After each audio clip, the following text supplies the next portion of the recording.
வங்கக்கடலில் உருவானது குறைந்த காற்றழுத்த தாழ்வு பகுதியின் தற்போதைய நிலை குறித்து வரைகலை விளக்கத்துடன் இணைகிறார் சிறப்பு செய்தியாளர் கார்கே. வங்கக்கடலில் இப்போது இருப்பது குறைந்த காற்றழுத்த பகுதி, அதாவது காற்றழுத்த தாழ்வு பகுதி, லோ ப்ரெஷர் அப்படின்றது. இது அடுத்தடுத்து நிலைகளை மாற்றும்.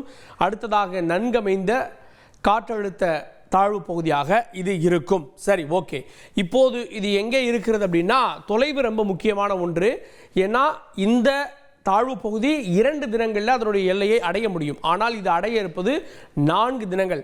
இப்போது இலங்கையிலிருந்து இந்த தொலைவு ரொம்ப முக்கியம். இலங்கையிலிருந்து திரிகோணமலைக்கு அருகே இருந்து பார்த்தீங்க அப்படின்னா 360 கிலோமீட்டர் தூரத்தில் மையம் கொண்டிருக்கிறது. நாகப்பட்டினத்திற்கு 505 கிலோமீட்டர், புதுவைக்கு 594 கிலோமீட்டர், சென்னைக்கு 663 கிலோமீட்டர். 600 கிலோமீட்டர் சென்னைக்கு அருகே இருக்க பூல என்ன கிடைச்சிட போதுன்னு சாதாரணமா நினைச்சிடாதீங்க. இங்க ஒருத்தர் 1 ஏக்கர் மலர் விவசாயம் பண்ணி 30 லட்சம் ரூபாய் சம்பாதிக்கிறார். எப்படின்னு தெரிஞ்சுக்க ஃப்ரீடம் ஆப்பை டவுன்லோட் பண்ணுங்க. இந்த தாழ்வு பகுதி இந்த 600 கிலோமீட்டரை கிட்டத்தட்ட 4 நாட்கள் கடக்க இருக்கிறது. இன்றைய தினம் 16, 17, 18, 19 இந்த 3 நாட்கள் கடந்து 20ஆம் தேதி தான் இதை கடந்து செல்ல இருக்கிறது. இதுதான் பிரச்சனையினுடைய உச்சமாக மாறி இருக்கிறது. சரி, ஏன் அப்படின்னா இன்றைய தேதியில் இலங்கைக்கு அருகே அது நிலை கொண்டிருக்கிறது. இலங்கையிலிருந்தே கொஞ்சம் தொலைவாக இருக்கிறது நம்ம பார்க்குறோம். இப்போது இலங்கையில் மழை தொடங்கி விட்டது. நம்ம மழையோடு அதை நம்ம பார்க்கலாம். பாருங்கள், இலங்கையில் தீவிரமான ஒரு மழை தொடங்கி இருக்கிறது. தாழ்வு பகுதி புயலாக மாறாமல் வெறும் தாழ்வு மண்டலமாக இருந்ததுன்னா மழை அதிகமாக இருக்கும். அப்பேற்பட்ட சூழலில் இலங்கையில் இன்று மழை. நமக்கு எப்போது மழை தொடங்கும் அப்படின்னா நாளைய தினம் மழை தொடங்கும். நாளைய தினம் மதியம் மழை தொடங்கும். அப்போது இலங்கையிலிருந்து அது மேல் நோக்கி வருகிறது. ஸோ வடகிழக்கே, இலங்கைக்கு வடகிழக்கே அது இருக்கிறது. அங்கிருந்து அது மெல்ல மேல் நோக்கி நகர்கிறது நாளைய தினம். அதன் பிறகு நாளைய தினம், அதாவது நம்ம பேசிக்கொண்டிருக்கக்கூடிய இந்த நேரத்தின்படி பார்த்தோம்னா நாளைய தினம் ஒரு 6 மணிக்கு எடுத்துக்கங்க. ஒரு 6 மணிக்கு 600 கிலோமீட்டர் தொலைவில் மையம் கொண்டிருந்த இந்த நிலையானது சென்னைக்கு 500 கிலோமீட்டர் ஆகிவிட்டது. ஸோ 100 கிலோமீட்டரை ஒரு நாளில் கிடக்குது. சென்னைக்கு நாளைய தினம் மதியத்திற்கு மேலாக மழை தொடங்கிவிடும். நல்ல ஒரு மழையை, அதாவது தீவிரமான ஒரு மழை இரவு நேரத்தில் வரும். இப்போது இது ஃபோர்காஸ்ட் தான், அதனால மழை மேகங்களாக இருக்கும். நம்ம ரேடார் பார்த்தோம் அப்படின்னா ரேடார் ரியல் டைமில் ஒரு 3 மணி நேரத்துக்கு முன்னாடி, இன்னும் சொன்னால் நம்முடைய ரேடார்லாம் டோப்ளர் ரேடார் 10 நிமிடத்திற்கு ஒரு முறை ரேடாரினுடைய தகவல்களை கொண்டு வந்துக்கிட்டே இருக்கு. அந்த மாதிரி இது பக்கத்தில் வர்றப்போ புதிய மேகக்கூட்டங்கள் இங்கே உருவாயிரும். இங்கே உருவாகக்கூடிய மேகங்கள் இவ்வாறாக சென்னையை நோக்கி வரும். இவ்வாறாக சென்னையை நோக்கி வருகின்ற போது இது மேலே எழும்ப வேண்டும். ஸோ அடுத்து மேலே வருது. புதன்கிழமை மேலே வருகிறது. புதன்கிழமை மதிய நேர நிலவரப்படி புதுவைக்கு அருகே அது நிலை கொள்ளுகிறது. ஸோ புதுவைக்கு அது அருகே நிலை கொள்ளுகிறது அப்படின்னா தீவிரமான ஒரு மழை. புதுவையில் சாதாரண மழை இருக்கும். சென்னை, நெல்லூர், ஏன்னா இதனுடைய கண் எங்கே இருக்கோ அந்த கண்ணுக்கு வடமேற்கில் தான் அதனுடைய மேகக்கூட்டங்கள் உருவாகும். கடைசி 3 சிஸ்டமில் நம்ம அதை தான் பார்த்தோம். இங்கே கண் இருக்குன்னா மேகக்கூட்டங்கள் இங்கே உருவாகி இவ்வாறாக நகரும். ஸோ இந்த பகுதிகள் தான் டார்கெட், சென்னை மற்றும் அதன் அருகே இருக்கக்கூடிய பகுதிகள். இது 3வது தினம், அதாவது இன்று பேசிக்கொண்டிருக்கக்கூடிய தினத்திலிருந்து நாளை மறுதினம். அதன் பிறகு புதன்கிழமையும் சென்னைக்கு மழை. இப்போ நம்ம பார்க்குறோம்ல இந்த ஃபோர்காஸ்ட். ஸோ இதெல்லாம் மழை மேகங்கள் வந்து கொண்டே இருக்கும். 4வது நாள் 19ஆம் தேதி. 19ஆம் தேதியும் பாருங்க, இது எங்க இருக்கு? 19ஆம் தேதியும் புதுவைக்கு அருகே இருப்பதாக ஃபோர்காஸ்ட் மாடல்ஸ் காட்டுகிறது. ஸோ நம்ம ECM ஃபாலோ பண்ணுறோம். பெரும்பாலும் IMDயோட ஒத்து போகக்கூடியதாக ECM இருக்கிறது.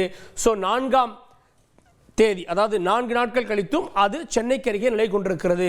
அதன் பிறகுதான் அது மெல்ல சென்னைக்கு அருகே வந்து பாருங்க, வியாழக்கிழமை இரவை தாண்டி விடுகிறது.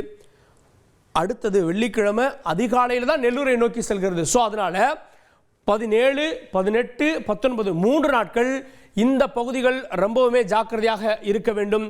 எந்தெந்த பகுதிகள் அப்படின்னு நீங்கள் கேட்கலாம். பாருங்க, இந்த குறிப்பிட்ட பகுதிகளில் தான் அது மழையை கொடுக்க போகிறது. உள் மாவட்டங்களில் லேசான ஒரு மழை இருக்கும். இந்த பகுதிகளில், அதாவது சென்னையில் தொடங்கி நாகப்பட்டினம் வரை, அதிலே குறிப்பாக சென்னையிலிருந்து புதுவை வரை. ஸோ இந்த ஜோன் தான் வந்து பார்த்தீங்கன்னா ரொம்ப தீவிரமான ஒரு நிலையில் இருக்கும். அதே போல் மேலே நெல்லூர்லையும் மழைக்கான வாய்ப்புகளை அது பிரகாசப்படுத்தி இருக்கிறது அப்படின்னு நம்ம பார்க்கணும். ஸோ அதன் பிறகு இது கிட்டத்தட்ட 3 நாட்கள் கடலில் இருக்கிறது இல்லையா, அதன் பிறகுதான் அது உள்ளே செல்கிறது. எங்கே? 20ஆம் தேதி தான் அது உள்ளே செல்கிறது. ஸோ 4 நாட்கள் இது கடலில் இருப்பதால் அதீதமான மழை வாய்ப்புகளை அது கொண்டிருக்கிறது.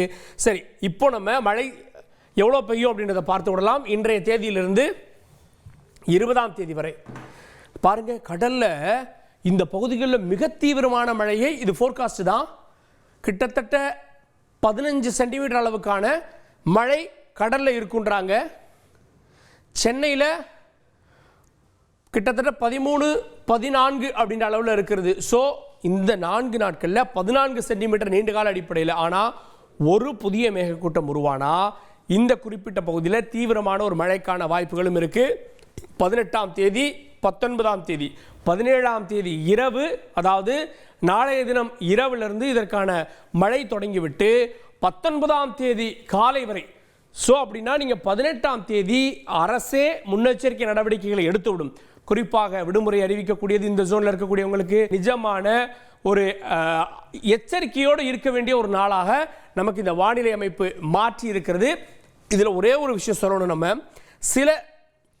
சில நல்ல விஷயங்களும் இதில் சொல்கிறாங்க. என்ன அப்படின்னா, இது சென்னைக்கு அருகே வந்து இதனுடைய கண்ணிலிருந்து அது 200 கிலோமீட்டர் தொலைவுக்கு இல்லாமல் உள்ள மையம் கொண்டால் மழை இங்கே தான் பெஞ்சிட்டு இருக்கும்.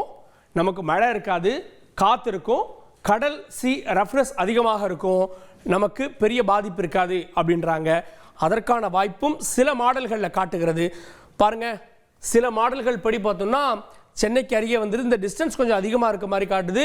டிஸ்டன்ஸ் அதிகமாக இருந்தால் மழை உள்ளேயே கடலுக்குள்ளேயே பெய்யும். டிஸ்டன்ஸ் பக்கத்தில் வந்துருச்சுன்னா கரை தான் ஆபத்து. குறிப்பாக வட தமிழக கடலோர மாவட்டங்கள் KTCC ஜோனுக்கு தான் இந்த ஆபத்து வந்து கொண்டிருக்கிறது.